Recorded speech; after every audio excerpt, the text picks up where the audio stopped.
ভেবেছি আমার প্রেম তোমাকে ছুঁয়ে যাবে, আমার কবিতা তোমাকে ছুঁয়ে যাবে, আমার শর্তহীন নতি শিকার তোমাকে ছুঁয়ে যাবে। তোমাকে ছোঁয়ার জন্য আমি কবি হয়েছিলাম, লিখেছিলাম পৃথিবীর প্রথম প্রেমময় মহাকাব্য। তবু তোমাকে ছুঁতে পারিনি। আমরা ভেবে নিতে সুখ পাই, হারিয়ে যাওয়া অরণ্যে ভাবনা দিয়ে আশ্রয় খুঁজি।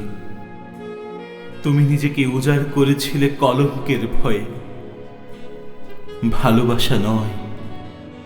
আমি যখন কবি হয়ে তোমার দরজায় দাঁড়িয়েছিলাম, তুমি মুখের সামনে দরজা বন্ধ করে দিয়ে আমাকে বলেছিলে,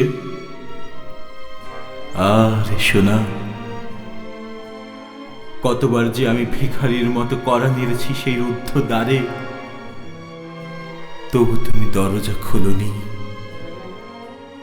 আমি কৃষক হয়েছিলাম, অজপাড়া গাঁয়ের পেশিবহুল সুঠাম কৃষক। দিন রাত্রি তোমার স্যাঁতস্যাঁতে উর্বর জমিতে চালিয়েছি শক্ত লাঙল। তবু তোমাকে ছোঁয়া হয়নি। তোমাকে ছুঁয়ে দিতে আমি মাঝি হয়েছিলাম। তুমি আসবে বলে কনকনে শীতের রাতে তোমার ঘাটে কাটিয়েছিলাম রাতের পর রাত।